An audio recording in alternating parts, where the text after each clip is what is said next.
I never told my fiancé about my monthly $37,000 salary. He always saw me living simply. He invited me to dinner with his parents. I wanted to see how they treat a poor person by pretending to be a ruined and naive girl. But as soon as I walked through the door, I saw the look in his mother's eyes. It wasn't just judgment. It was disgust. And that's when I decided their perfect son was about to get the surprise of his life. My name is Arthur. I run a small bookstore in the city, and people tell me their stories. This one came from a young woman named Chloe, who sat in my back room one rainy afternoon, not looking for a book, but needing to tell her tale. She said she wanted someone to remember it right. So, here it is from the beginning. My name is Chloe. I'm 28 years old, and by any normal standard, I'm incredibly successful. I'm a lead software architect for a major tech company you've definitely heard of. My monthly take-home pay is $37,000. I live in a nice, but not extravagant, two-bedroom apartment. I drive a sensible used car. I wear clothes from Target and Old Navy, not because I can't afford more, but because I don't care about labels. My luxury is my massive savings account and a stock portfolio that's quietly growing. I met David 8 months ago at a volunteer event cleaning up a local park. He was charming, funny, and seemed genuinely kind. He worked in marketing, made a decent salary, and loved that I was down to earth. I never corrected his assumption that down to earth meant broke. It was easier. People treat you differently when they see dollar signs. David talked about his family a lot. The prestigious Morgans. His father, Richard, was a retired corporate lawyer. His mother, Eleanor, was from old money and chaired charity committees. His older sister, Amanda, was married to a surgeon. They were, as David said with a mix of pride and anxiety, a lot. He warned me they could be snobbish. I just smiled and said I could handle it. What I didn't say was that I was worth more than all of them put together. The dinner invitation came on a Tuesday. David was nervous. "Just be yourself," he said, squeezing my hand. "They're going to love you." But I had a different plan. A test. If they were good people, my wealth wouldn't matter. If they were the snobs David feared, then I wanted to see their true colors without my bank account as a buffer. I decided to become Chloe from the struggle. I put on my oldest, slightly faded jeans and a plain t-shirt. I wore no jewelry except for a simple, fake silver chain. I didn't straighten my hair, letting it air dry into its natural waves. I looked young, plain, and utterly ordinary. David picked me up, and his smile faltered for a second. "You look comfortable," he said, choosing his words carefully. "I just wanted to be myself," I said sweetly. He nodded, but the worry line between his eyes stayed. The drive to his parents' house was in a wealthy suburb where the houses looked like museums. The Morgan home was a massive brick colonial with perfect landscaping. My heart beat a little faster. This wasn't just a dinner. This was going to be an audition, and I was about to give the performance of a lifetime, playing the part they most looked down on. Eleanor Morgan opened the door. She was a slim woman in her 60s, wearing a cashmere sweater set and pearls. Her eyes scanned me from head to toe in half a second. I saw the exact moment her assessment was complete. Her smile became thin, polite, and utterly frozen. "David, darling," she said, air kissing his cheek. "And you must be Chloe. How nice to finally meet you." Her handshake was limp and quick, like she was afraid of catching something. David's father, Richard, gave a firm nod from the living room doorway, already retreating back to his leather armchair and whiskey.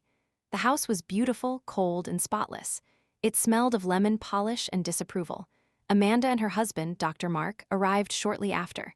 Amanda's gaze was even sharper than her mother's. "What do you do, Chloe?" she asked within 2 minutes of sitting down. "I work in tech," I said vaguely, twisting my hands a little in my lap. "Just administrative stuff, really. Data entry, filing, it's not very glamorous." I saw Amanda and Eleanor share a look. It was a look that said, "I knew it." Dinner was torture. Roast beef, asparagus, and mashed potatoes served on fine china. Every question was a trap. "Where did you go to college?" Richard asked. "State University," I said softly. "I had scholarships and loans, still paying some off actually." Eleanor's knife clinked against her plate. "And your family?" "My mom's a nurse, my dad teaches high school," I said, which was true. "They're wonderful." The word nurse and teacher hung in the air like a bad smell. These were not professions the Morgans associated with, they were service jobs. "How noble," Eleanor said, sipping her wine. David tried to jump in, talking about how smart and funny I was, but his words were drowned out by the silent judgment. Then came the real kicker. Amanda, with a fake sympathetic smile, asked, "And what are your plans?" "I mean, with David's career taking off, he'll need a partner who can keep up. Socially, financially." I looked down at my plate. I just want to be happy, maybe have a small, simple wedding one day, nothing fancy. I saw David wince. Eleanor put her fork down. A simple wedding, how quaint. The conversation shifted to money. Richard talked about the stock market. Mark, the surgeon, complained about the high cost of his country club fees.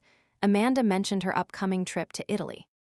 They spoke in a code of luxury I was pretending not to understand. Then Eleanor looked right at me. It must be so difficult for your generation, all that debt, no stability. David has worked so hard to build a certain kind of life. The message was clear. I was a threat to that life, a drag on their son's ascent. David was quiet, his face red. He wasn't defending me, he was just embarrassed. I played my part perfectly. I asked naive questions about their vacations, pretending to be wide-eyed at the cost. Gosh, a trip to Italy? That must be so expensive. I've never been out of the country. Amanda patted my hand condescendingly. Maybe one day, dear. By the end of the meal, I had my answer. These were horrible, shallow people. And David, my loving fiancé, was letting them treat me like dirt. He drove me home in silence. I'm sorry, he finally said. They're just protective. They hate me, I said quietly. No, they do. They just need time to get to know the real you, he insisted. But I was done showing the real me to any of them. The real me was about to get even. The next week, David was distant, our texts were short. When we saw each other, he was preoccupied. Finally, over cheap coffee, he dropped the bomb. My parents, they're concerned about our future. He couldn't look me in the eye. They think we're in different places. Financially, I mean. I stirred my coffee. What do you think, David? He sighed. I love you, Chloe, but they have a point. My career is on a certain trajectory. A partner with more stability would be an asset. Maybe we should think about a prenup, something to protect my future assets. My blood ran cold, but my face stayed calm. He was parroting his parents' words. He saw me as a liability. The 8 months of love and laughter meant less to him than his trajectory. I let a single, perfect tear roll down my cheek. If that's what you need, I whispered. He looked relieved. It's just smart, Chloe. You understand, right? I nodded, the picture of a heartbroken, naive girl. Inside, a steel trap was closing. He'd chosen his family's money over me. Little did he know, he'd chosen pennies over a gold mine. I agreed to the prenup. David's family lawyer drew it up. It was brutal. In the event of a divorce, I would get nothing. No claim to any assets acquired during the marriage, no alimony, nothing. My future earning potential was deemed insufficient to contribute. I signed it with a trembling hand, playing my part. David looked guilty but resolute. This is just to make my family comfortable, he said. I just nodded. Making them comfortable was my new goal too. I suggested we have an engagement party. Something at your parents' house, I said, so I can try again with them. Show them I'm making an effort. David was thrilled. He thought I was being the accommodating, understanding future wife. Eleanor, when she heard, agreed with a smug smile. She probably thought it was a chance for me to embarrass myself further in front of all their friends. She had no idea she was planning the venue for her own family's humiliation. The engagement party was set for 3 weeks later. I threw myself into planning with Eleanor, playing the eager, simple girl. Oh, Mrs. Morgan, your taste is so much better than mine, I'd gush. Should we use paper plates to save money? The look on her face was priceless. She took over completely, which was exactly what I wanted. I needed her to invest in this party, to make it a showcase of the Morgan family's prestige. I asked if I could invite a few of my own friends and family. Of course, Eleanor said, her tone implying she expected a parade of misfits.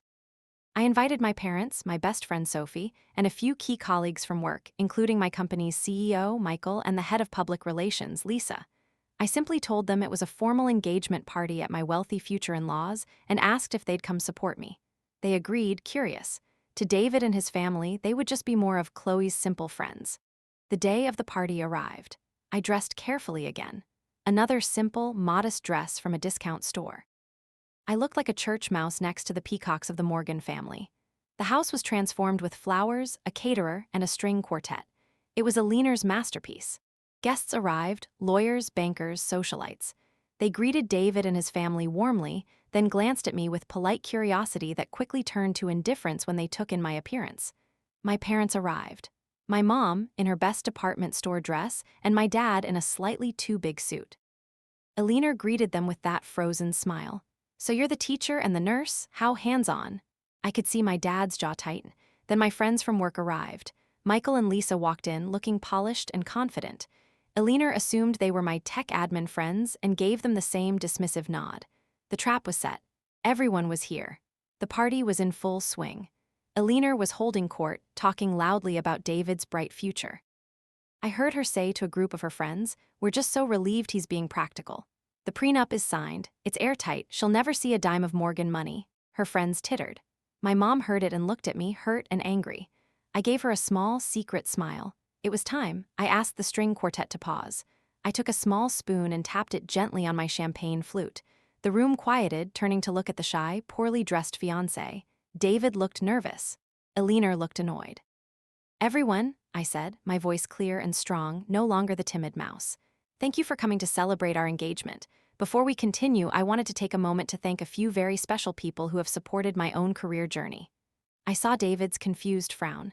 I gestured to my boss, Michael, who was standing near the back.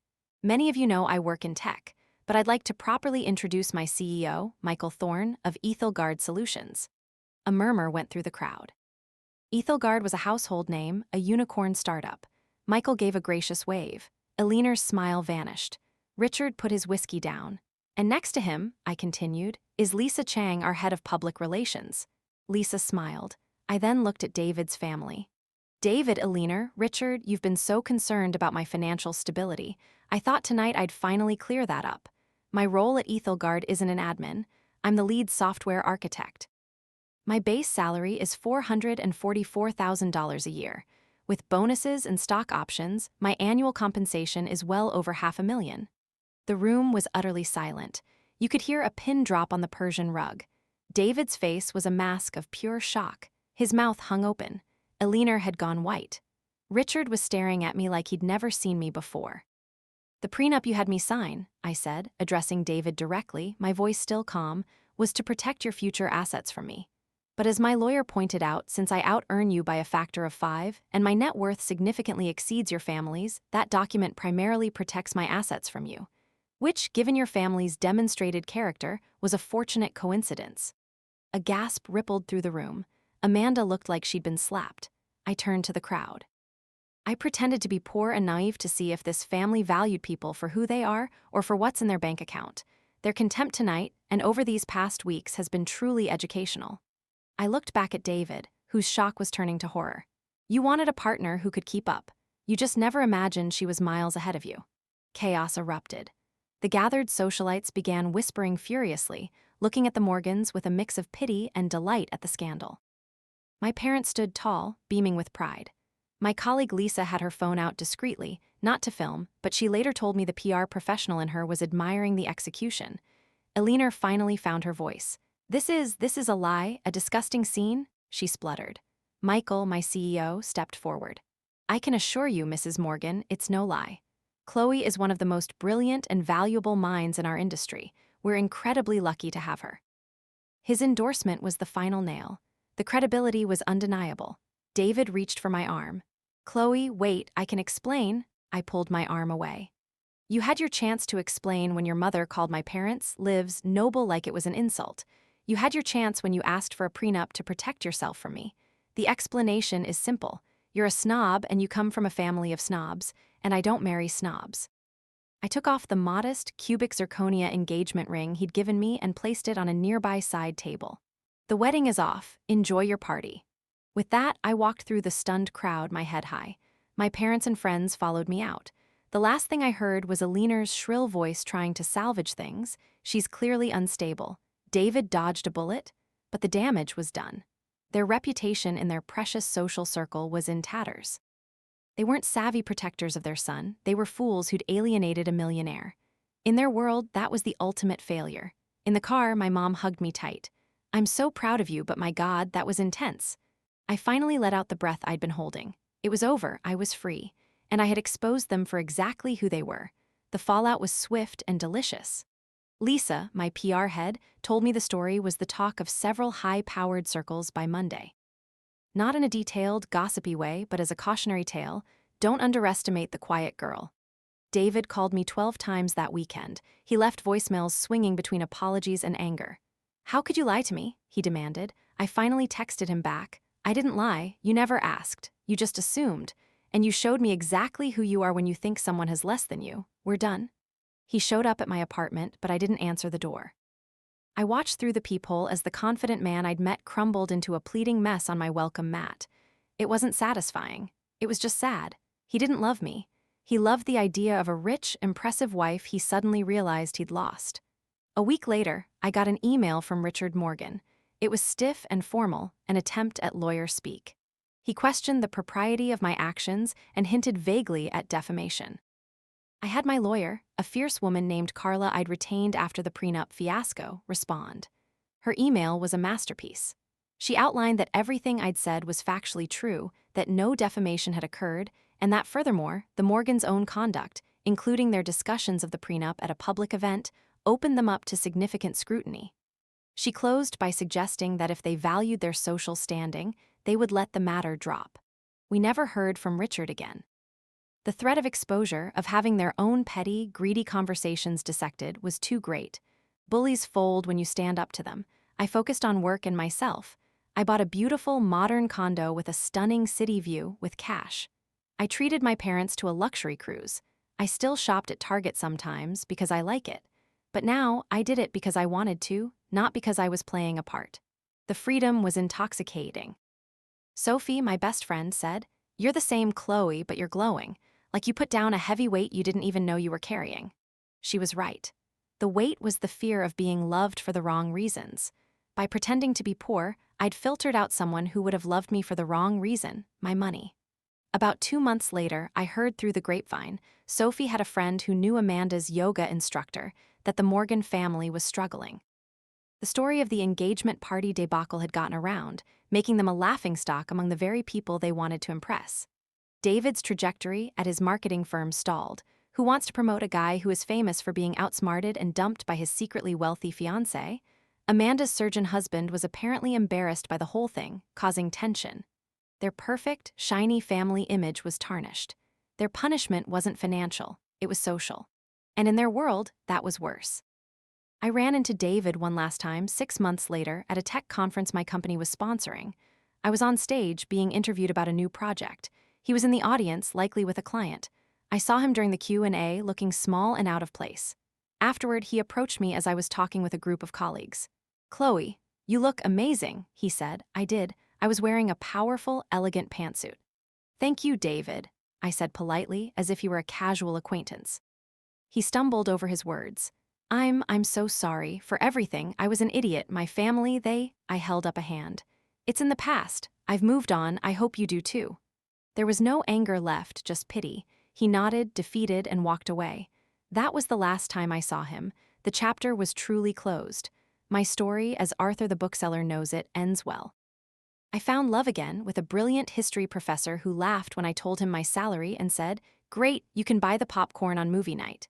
He was impressed by my mind, not my bank account. We bought a house together, a quirky old place we're fixing up. Sometimes we drive by the Morgans' cold, perfect colonial and laugh. My revenge wasn't about taking anything from them. It was about revealing the truth and walking away with my dignity and my fortune intact. They judged a book by its cover and missed the entire best-selling story inside. I learned that money doesn't change people, it reveals them. David and his family revealed themselves to be small, fearful, and mean-spirited. The experience taught me to never hide who I am, but also to be wise about who I share myself with. The world is full of people who will love you for your status, or in my case, pity you for your lack of it. The trick is to find the people who love you for the conversations you have, the values you hold, and the person you are when no one is looking. My parents, the teacher, and the nurse are my heroes. They never cared about the Morgans' money. They only cared that David made me happy. When he didn't, they supported my revenge plot with a surprising amount of glee. Mom said, "Sometimes, honey, you have to let people hang themselves with their own rope." They're now enjoying their retirement, funded in part by the daughter they always believed in, long before she had $1 million salary. As for my career, it soared even higher. The story of the undercover millionaire actually gave me a certain notoriety in the tech world. It became a story of sharp instincts and strategic thinking. I was offered more leadership roles. I started mentoring young women in STEM, telling them, "Be competent, be kind, but always have a plan. And never be afraid to let people underestimate you. It's their mistake, not yours." The Morgan family's legacy in their social circle is now that of a cautionary tale. They are the people who look down on a $500,000 a year tech genius. In the end, my revenge was perfect because it was simply the consequence of their own actions. I didn't ruin them. I just turned on the lights and let everyone see the cracks they'd been hiding. They did the rest to themselves. So that's the story Chloe told me in my bookstore. She finished her tea, smiled, and said, "The moral isn't that money is everything. It's that character is everything. I used my money as a tool to reveal a lack of character, and in doing so, I freed myself to find a truly rich life." She left, and I never saw her again. But I think of her often, especially when I see a customer judging a book by its worn cover. I remember the wealthy young woman who dressed like she was poor, not to deceive, but to discover the truth. And in the end, she found the most valuable thing of all, her own worth.